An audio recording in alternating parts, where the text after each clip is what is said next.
Ashamaar kafunee kabajamtoota daawwattoota keenyaa waliif TV raadiyoo sa'aatii kanaaf qabanne isinitti himnaadu wajjin kan isin faana turaan Girmaa Guddisaa. Muummeen ministeera Dr. Abiy Ahmed beekamtiin kennamuuf akka jiru himame. Muummeen ministeera Dr. Abiy Ahmed waltajjii hooggansaa fi daldala Afrikaa gurguddoo 100 irratti beekamtii argachuuf akka jiru himame. Muummichi ministeera Abiy Ahmed beekamtii kan argatan waltajjii hooggansaa fi daldala Afrikaa beekamu bara 2026 Moorookoo magaalaa Maaraakashitti gaggeeffamu irratti akka ta'e gabaafamee jira. Muummeen ministeera Abiy Ahmed dabalatee pirezidaantii Zaambiyaa Hakaayindee Hichileemaa fi durateessuun Komishinii Gamtaa Afrikaa duraanii Dr. Nkosazana Dlamini Zuma hooggantoonni fi namoota dhuunfaa Afrikaa beekamoo waltajjii kanarratti hammatamanii jiru.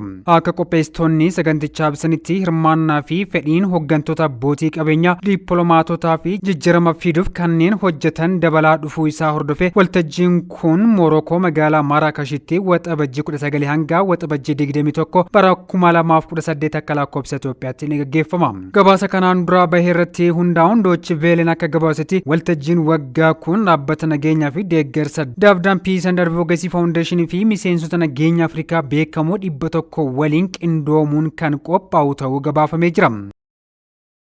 Daangaawwan walitti hidhamiinsa naannowaaf riqicha ta'uun tajaajiluu qabu jechuun Dr. Qanaa Yaadataan himan. Daangaawwan walitti hidhamiinsa naannowaa riqicha ta'uun tajaajiluu qabu jechuun ministeerri deetaan gorsaa dhimmoota nageenyaa ministeera muummee Dr. Qanaa Yaadatan.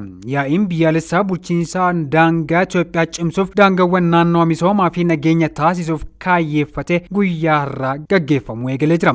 Dr. Qanaa Yaadatan wayita kanatti tattaaffiiwwan biyya keessaa tarsimoo bulchiinsa daangaa fi ajandaa Afrikaa bara 2063 waliin wal simsiisuun daangaawwan naannawaa tumsuu fi badhaadhina gochuun barbaachisaadha jedhan. Daangaawwan bakka hariiroon nageenyaa misoomaa fi uummattoota itti gaggeeffamu ta'uu hubachuun barbaachisaa akka ta'e eeranii jiru. Kana malees yaaddoo nageenyaa fi gochoota seeraan alaa kan ittisan ta'uu eeruun walitti hidhamiinsa naannawaa fi riqicha ta'uu akka qaban hubachisanii jiru. Daayireektarri olaanaan Inistituutii qorannoo dhimma alaa Ambaasaadar Jaafar Badru gama isaaniitiin gaanfa Afrikaatti tasgabbii waraana mirkaneessuuf magaalota gurguddoo qofa osoo hin taane naannoo daangaa fi hawaasni qooda olaanaa qabaachuu ibsanii jiru. Daangaawwan Itoophiyaa ammas taanaan yaaddoo nageenyaa fi kontiroobaandiif saaxilamoo ta'uun kan ibsame yoo ta'u, faallaa kanaan walitti hidhamiinsa naannawaa fi misoomaaf dandeettii olaanaa qabaachuu eeramee jira.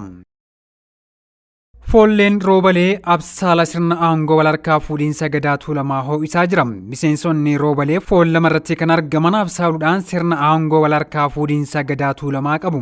Ilmaan Tuulamaa sadeen warri miseensa gadaa Meelbaa aangoo gadaa warra miseensa Muudanaa Michilleef dabarsuuf cidharra jiru.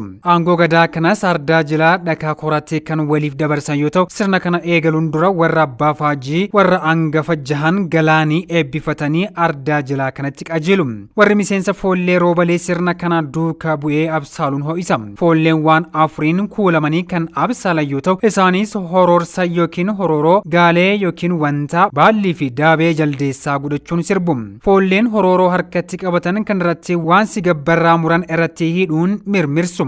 Sigabaan kunis nama haadha warraa dhirsa irraa du'eetti galuudhaan ilmaan du'aa roorrisuu hordofanii sirna gadaatiin waan guutuu qabu akka guutuu taasisu yookiin kan didee ta'e uffata irraa muru. Gaalee yookiin wantaan ammoo kormaa buttaaf qalamee dhiiga isaatti qocachuun bilatu. Gama biraatiin ammoo yeroo absaalaa uleen walitti rukutuun akka si'a argatu taasisu. Daabeen jaldeessaa kanas foolleen mataatti kaawwachuun kan absaalu yoo ta'u, yeroo dhiyaana dhangaas gurra urtuu warra lubaa irraa fudhatu haadha manaa lubichaatti daabee kaawwisa. Meeshaaleen kontiroobaandii birrii miiliyoona 900 fi miiliyoona 89 oliin tilmaamamuu to'ataman. Koomishiniin gumruuka meeshaalee kontiroobaandii birrii miiliyoona 900 fi miiliyoona 89 olitti tilmaamaman to'achuu isaa beekse. Kanneen keessa birrii miiliyoona 900 fi miiliyoona 69 fi 400 kan tilmaamaman meeshaalee alaa galan yoo ta'an, meeshaaleen alergii ammoo birrii miiliyoona 20 fi 500 kan tilmaaman ta'uu beeksisee jira. Meeshaaleen kunneen hordoffii koomishinicha poolisii federaalaa fi dhaabbilee poolisii naannolee akkasumas hawaasa hawaasa waliin ta'uun caamsaa 27 bara 2018 hanga waxabajjii 3 bara 2018tti taasiseen to'atamuu eeree jira. Meeshaaleen kanneen dabalataan namoonni meeshaalee kanneen daddabarsuun shakkaman 16 fi konkolaattonni 21 to'atamuu ibsee jira. Meeshaaleen to'atamanis uffannaalee, meeshaalee elektirooniksii, ijaarsa, buna, midhaan dheedhii, meeshaalee jijjiirraa qaama konkolaataa, meeshaalee miidhaginaa, jimaa, baala sammuu namaa hadochuu, qorichoota, albuudota, beelladotaa fi maallaqa biyyoota garaagaraa ta'uu himamee jira. Dhiibbaa kontiroobaandiin dinagdee biyyarraan gahuu ittisuuf qaamoleen qooda fudhattootaa fi hawaasni qooda isaanii bahachuu akka qaban koomishinichi beeksisee jira. Haleellaa kamiifiyyuu deebii quubsaa laachuuf qophiirra akka jirtu Iraan beeksifte. Haleellaa kamiifiyyuu deebii quubsaa ta'e laachuuf qophaa'ummaa gahaa qabnaa jechuun waraanni eegdota warraaqsa Islaamummaa Iraan beeksise. Tilmaamaa dogongoraa diinotaaf deebii gahaa ta'e laachuuf waraanni biyyattii qophummaa gahaa qabaachuu ibsee jira. Teheraan yeroo kamiyyuu caala amma daran cimtuu qophaa'ummaa gahaa qabaachuu fi salphaatti kan gufanne ta'uu kan hime waraanichi Iraan sosochii diina ilaalchisee odeeffannoo guutuu qabaachuu fi sosochii kamiifiyyuu deebii hatattamaa kennuuf qophaa'ummaa gahaa qabaachuu himee jira. Ameerikaa fi Israa'el kabaja bilisummaa fi guddina Iraan irratti xiyyeeffachuun haleellaa waraana, basaasummaa, miidiyaa fi dinagdee taasisuuf yaalanis tilmaamni dogongoraa kun osoo hin milkaa'in hafee jira jedhamee jira. Yeroo ammaa kana waldhabdeen Iraanii fi Ameerikaa gidduu jiru hammaataa kan dhufe yoo ta'u, pirezidaantiin Ameerikaa Doonaald Tiraamp yeroo dhiyootti ujummoo guddicha daddabarsa bu'aa Iraan odola kaarginan to'adhaa jechuun isaanii dhimmicha caalmaatti hammeessee jira. Tibbana Ameerikaan Iraan irratti haleellaa qilleensa raawwachuu hordofee waraanni Iraanis humnoota Ameerikaa naannowichatti argamu haleeluun ni yaadatama. Yeroo ammaa kana ammoo odeeffannoowwan marii waliigaltee Ameerikaa fi Iraan gaggeessaa jiran faalleessan bahaa jiru. Pirezidaantiin Tiraamp mariin Iraan waliin taasifamaa jiru fooyya'insa agarsiisuu isaan haleellaan Iraan irratti raawwatamu dhaabbachuu ibsanii jiru. Iraan ammoo marii walxaxaa biyyoota lamaanii ammas furmaata kan hin arganne ta'uu ifoomsitee jirti. Egaa kabajamtoota daawwattoota keenyaa waliif TV irraa oduu isaatii kan akka kanatti golumeetti jirra waan faan turtaniif horaa bulaa.